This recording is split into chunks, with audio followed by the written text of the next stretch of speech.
तो फाइनली तो पवन सिंह की तरह नीलकमल का भी बॉलीवुड में दबदबा कायम हो चुका है। तो नमस्कार दोस्तों, आप देख रहे हैं प्रेम राज चैनल पर नए हैं तो चैनल को लाइक करें, सब्सक्राइब करें, वीडियो खूब शेयर करें। बता दो कि स्क्रीन पर चल रहे वीडियो को देख रहे हैं, ये कबीर खान है जो कि नीलकमल सिंह के साथ हैं।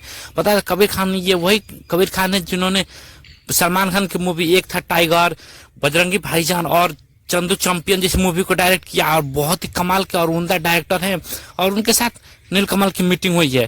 तो बता दो भाई, नीलकमल की मीटिंग मतलब सीधे बॉलीवुड मूवी में गाना, और ये कमाल का होने वाला।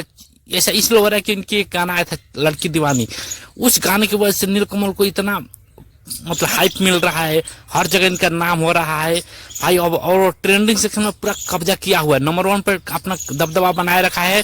चाहे बॉलीवुड हो, चाहे हनी सिंह हो, चाहे सलमान खान, कोई भी हो, इनके आगे नहीं टिक रहा है भाई। और कबीर सिंह के साथ एक मिले हैं, बातचीत की है, और आगे आने वाले समय में क्या बहुत बड़े लेवल का सॉन्ग आएगा कबीर खान के साथ। तो कैसा लग रहा है अपडेट कमेंट करो, बता दे कि इस वीडियो को कौन और कहां से देख रहा है। बता दे भाई, बहुत ही उम्दा गाना चल रहा है। मतलब मात्र 8-9 दिन में 5 लाख प्लस लाइक गया है, और 1.5 करोड़ से ज्यादा लोगों ने इस गाने को देख लिया है। तो आप लोगों को कैसा लग रहा है कमेंट करो, कौन कौन इस वीडियो कहां से देख रहे हैं बता दे, और चैनल को लाइक करें। थैंक यू, धन्यवाद।